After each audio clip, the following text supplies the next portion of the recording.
Hello, welcome to NN media. మనం ఈరోజు advocate Anupriya సేతి గారితో ఉన్నాము. మన టాపిక్ ఏంటంటే లీగల్ అవేర్నెస్ ఆన్ ఎఫ్ఐఆర్. మనం దాని గురించి తెలుసుకునే ప్రయత్నం చేద్దాం. Hello madam, hi. నమస్తే అండి. మేడం, ఈరోజు మనం అంటే సొసైటీలో చూస్తూనే ఉంటున్నాము, పోలీస్ స్టేషన్లో కానీ పీపుల్ అప్రోచ్ అయినప్పుడు ఎఫ్ఐఆర్ గురించి సరిగా అవగాహన లేకుండా ఉంది బయట.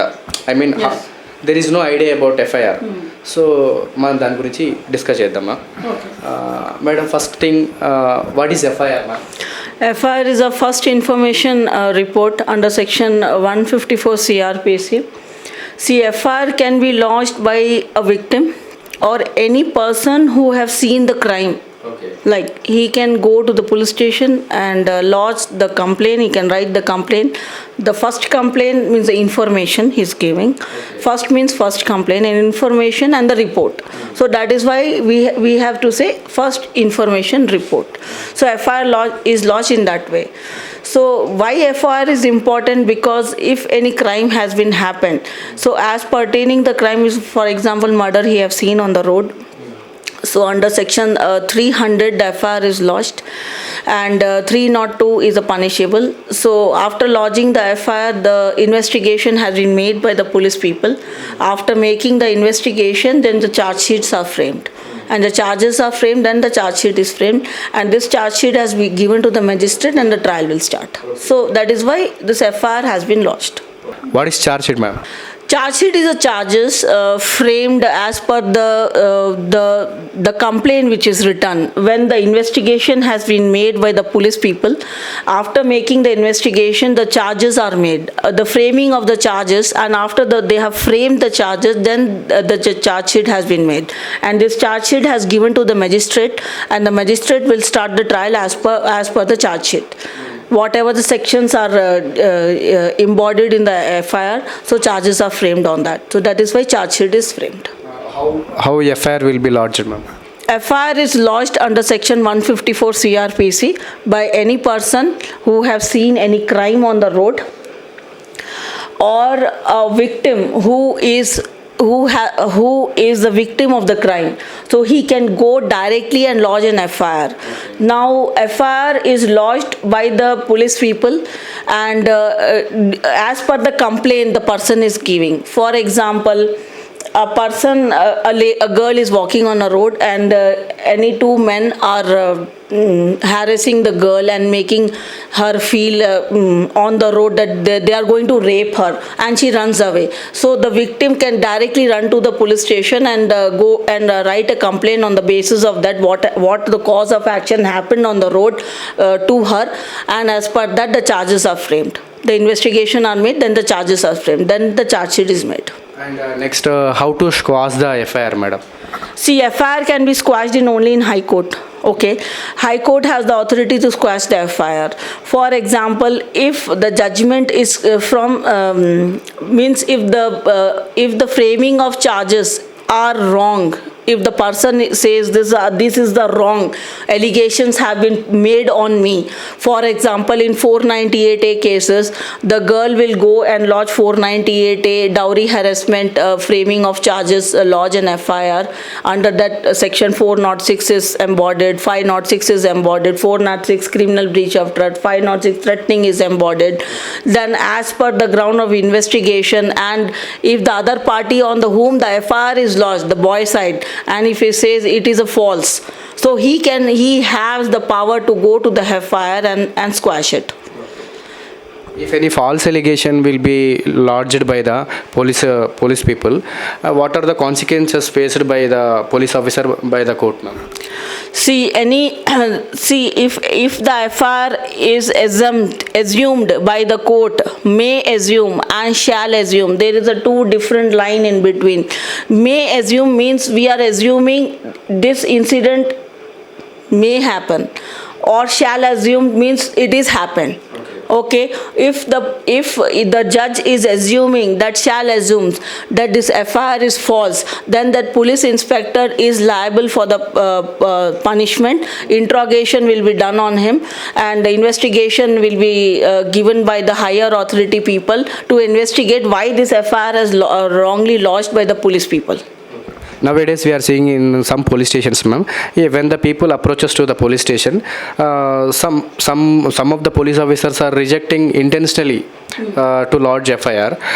So, what people should do?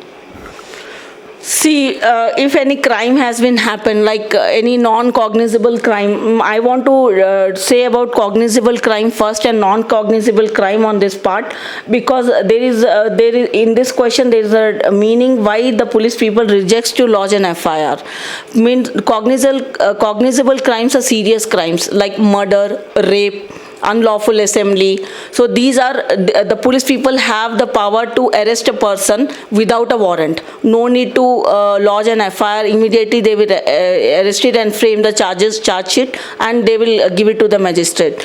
But in non-cognizable offences, like minor offences, they are like abortion, minor abuse, any insult for any person.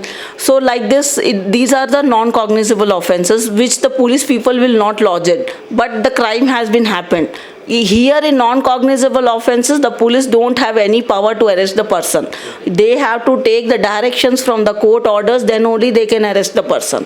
Okay, so if the police people are not, if they are not lodging an FIR on this, so he can go to the DGP. If the DGP is also not listening, then he can go for the private complaint to judge and lodge, and FIR can be lodged. The judge will give the directions to the police people to lodge an FIR, investigate and lodge an FIR. But here also investigation is important. That doesn't mean if he is giving private complaint to judge, private complaint to judge is given, the FIR is lodged. No, investigation has been made, and as per that, if it's a non-cognizable offense also, the offense is there. Yes, offense is there. Then only the FIR can be lodged. In some cases we are seeing now, if any false allegation filed by the police officer, next by the court, what direction given by the court? If any false allegations is been called by the police officer, the person, as I said, the person have authority, has the power to go to the High Court to squash the FIR. If any false allegations are also framed, evidences will speak. Any case runs on evidence. This is the 8 words evidences. Any case, दूध का दूध पानी का पानी होता है, evidence है. जो FIR में लिखा है वो evidence के हिसाब से match होना चाहिए. ये नहीं कि if you are writing the FIR, it is just a story. It should be concrete and concise in the matter. Whatever it is writing, whatever you are writing, means for example, ఇది కట్నం ఇచ్చిన నా daddy నాకు నా పెళ్ళిలో 50 తోలా కట్నం ఇచ్చిన నా ఆయనకి, but how the receipts should be there in the evidence, the jewellery receipts should be there. If in the FIR she is mentioning cash is given, the bank transactions should be there. If the cash is given 10 lakhs or 20 lakhs, if she is mentioning in the FIR, if it is given in cash also, then how that cash has been got mobilized. Okay, that evidence should be shown. So strong evidences, on the basis of that only, as per the investigation, the FIR is made it valuable, and nicely the court trial will run, and nicely the person will get punished. Zero FIR. Okay, nobody knows about this zero FIR. Zero FIR means any severe offense has been made in any jurisdiction. For example, if any person has been seen and he can, if you have seen the offense has been made, for example, the offenses has been made in Hyderabad, Abbott's area. The murder has been made. Okay, and the people are running, or the rape has been made. Then the other jurisdiction they have run, any person there, if he knows that this problem has happened to the other jurisdiction, he can lodge the FIR in that jurisdiction also. Is there any... In any jurisdiction, the FIR can be lodged. For example, that is zero FIR. Okay. Yeah. Nowadays in Corona moment, ma'am, government is also planning to implement 144 section. అసలు 144 section అంటే ఏంటి? 144 section means persons should not gather in around the area, in any temple or any theaters, malls. So because of this, COVID spread is more. So Disaster Management Act, as per that, this 144 section has to be imposed. It's getting imposed. When will human rights will be involving into the police station, ma'am? See, human rights definition, I can say, the human rights is a right which a person gets from his birth and it is continued till his death also. For example, human right means life, right of life, right to liberty, right of dignity, respect, that are human rights. Now for these rights, this UNO has, it's a big body which they make meetings and conferences and they call all over the people from the world and they take reports on this and they make laws on the human rights that it should not get violated. And in India also this Commonwealth human rights incentives are incentive organization is also there with the head office is in Delhi, and they will take the steps and they will furnish a report to the Law Commission also that this human rights should not get violated in the prison also to the prisoners, because if the prisoner has also, okay, his rights are getting restricted in a prison, but then also his rights should not get violated in the prison also. So that is why human rights steps has to be taken, that it should not get violated under the law in any circumstances.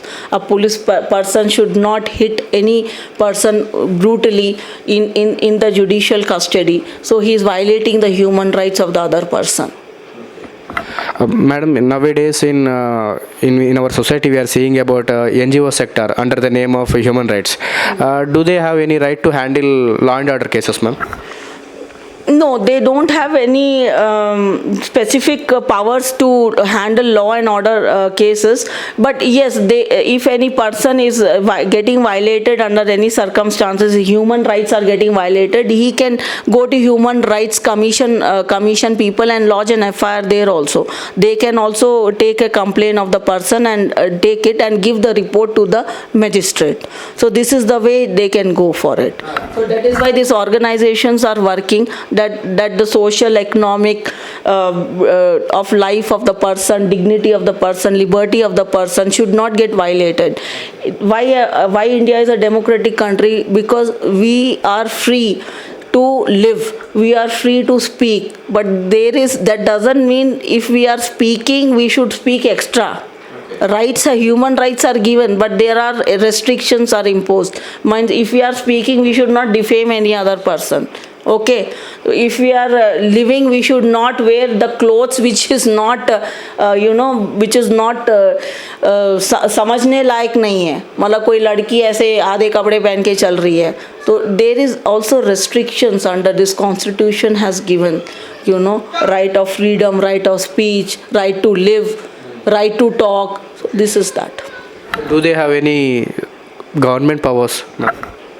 Government powers, yes, government, see, constitution means government is mainly, they should also get more laws, more amendments on Human Rights Act also, which is getting violated still. Even so, such a big universal declaration has been made on human rights. The government is also, in the future, should get amendments on the concerns of human rights. So whatever the laws are, the violation of human rights are happening still also, they should get some amendments on this. Nowadays we are seeing in NGO sector also, ma'am, they are handling the cases in NGO sector. So what are the consequences? What are the criminal offences that court will do, ma'am? See, in some, I don't know about specifically if in any NGOs they are mistreating the people, child abuse is there, or woman harassment is going on in NGOs.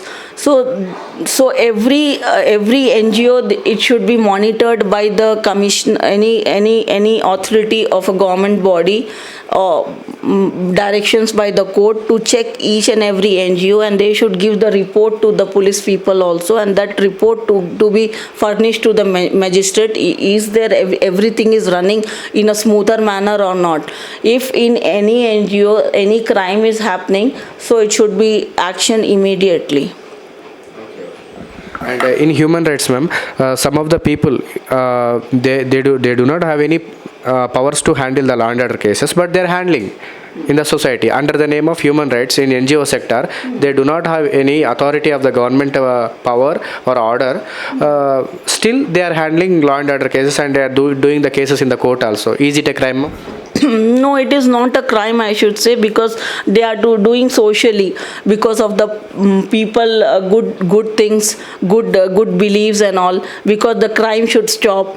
Because why they are, all NGOs are not because into crime. Some NGOs may be making some falsely, running falsely, but in some NGOs people are really working hard to give good food, bread and butter to the people, children, women, widows. So if any crime they are gone through in past, any woman has gone in the crime, nobody is taking care of that, then they are taking care of it. So might be they are